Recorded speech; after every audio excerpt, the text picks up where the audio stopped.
Okay, so ninth standard students, very warm welcome to the online session of Jaycees English High School.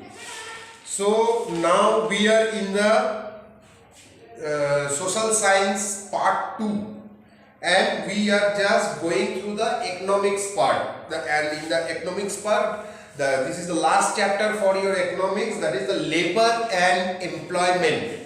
Okay. So the chapter name is labor and employment. It is chapter number 4. Okay. So as of now, what we have done the introduction, meaning, features of labor and importance of labor also. Okay. Then we had started with the structure of labor force in India. So what is the structure of labor force in India? The structure of labor force depends on the size, gender, activity and sector composition. Okay. So we already have discussed about the size of workforce, gender composition of workforce, then your occupational or sectoral composition. Size of the workforce, it means what is the population of the country and of them how many are able to do the work. Okay. Then that is the size of the how many people are already working out of our total population. Then it is gender composition of workforce. Here in the second one we have discussed about the gender, means male and female. How many male total, how many females are working, how many means it is given in the percentage wise. Okay, 35% are working out of the total workforce, 35% are female and the rest means 65% are male. Okay, and then we gone to the occupational or sectoral composition of workforce. Here which sector, primary sector, secondary sector, tertiary sector, these three sectors are there. In this, how many people are engaged? So I have given you that one also, that table chart. Okay, from there what we have understand that it is more in the primary sector. Primary sector means the agricultural or cultivation or this one farming. Secondary, it is the manufacturing unit, industries. Okay, so industry and tertiary service sector, they are same to same. Almost 50% of the workforce, they are engaged in primary sector, and the rest, another this secondary and tertiary, they are having 25 like that. Okay, so 100% is divided into 50, 25 like that, sometimes more or less. Okay, now the last one for the structure of labor force in India, it is workers in this one. Okay, workers in registered and unregistered sector. Okay, so what is this workers in registered and unregistered sector? Based on condition of employment and work, we classify workers as working in organized and unorganized, sector. Okay, so what it means? It means based on the condition of employment.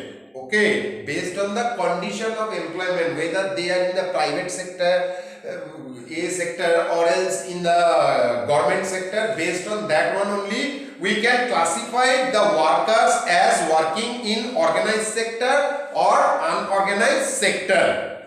Organized sectors covers these enterprises which are registered by the government. Okay, means it may be and have to follow its rules and regulations. Means it can be a private company but it is registered with the government, so that they have to follow the rules and regulations what government companies or government organizations are doing. like that only they have to do, or else their license will get cancelled out. Okay, so organized sector covers those enterprises which are registered by government and have to follow its rules and regulations. Example, Reliance Industries Limited, Tata Steel Limited, these are private sector units, okay, or organization or company.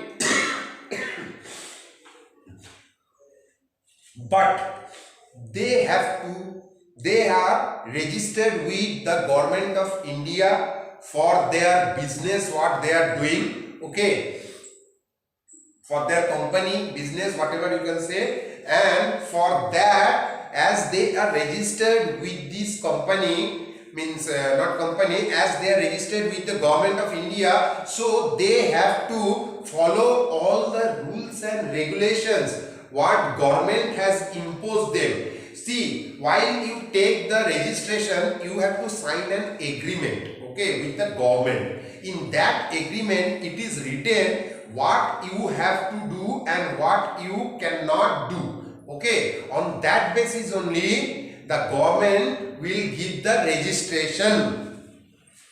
Unorganized sectors include those sectors, small and scattered units, which are largely outside the control of government. So this one, registered sector are those who are having the registration with the government, and unregistered companies or unregistered sectors companies are those which are not registered with the government of India. So unorganized sectors includes those sectors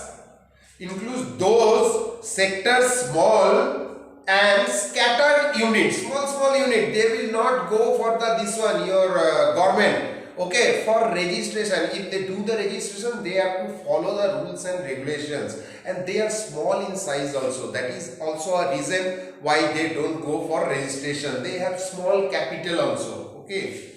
So unorganized sectors include those sectors, small and scattered units, which are largely outside the control of government. Rules and regulations being prescribed by government are not followed properly by this organization. Example, casual worker in construction, okay. Construction, you can see, suppose they are getting the work, okay, for 15 days, okay. In registered sector, you will get a job for means that job is secured, okay. If you have not done any mistakes for that, you will not get terminated throughout your life. But here they will give this casual workers in construction, what they, when the work is there, they will call, they will tell it's a work for 1 month, 2 months, whatever may be. After that, they will not take care of that person, okay. So they are the casual workers. Casual worker, person who has temporary as opposed to permanent or regular employment. They are guaranteed to work when it is needed and no future expectation. When it is needed, that time only they will go for the work, okay. Once the work is completed, they will not get the wages or like that, whatever the remuneration is there, they will not get, because they are in the unregistered company. If it is a registered company, you must have to show to the government that I am having this much of employees, and there you can't do that. When I am having work, that time only I will take you, and other time you just go out, okay. It is not possible with the registered company. So unorganized sectors include those sectors, small and scattered units, which are largely outside the control of government. Rules and regulations being prescribed by government are not followed properly by this organization. Rules and regulations they don't follow, okay. Why? Because they don't have to follow. They are not registered with the government. So government also will not tell them you have to you have to apply these rules and regulations, because they are not registered. Those companies which are registered with the government, they have to follow the rules and regulations, because government will monitor their rules and regulations are being maintained by the companies or not. Okay, if they found that the company is not maintaining your rules and regulations of the rules and regulations being prescribed by the government, then they can cancel that registration. Okay, so this is the main difference. Another 1, 2, 3. Okay, 3 points are there which we will be discussing in the very next video. So till then, be happy and stay well, but don't ignore your study. Okay, thank you and have a nice day.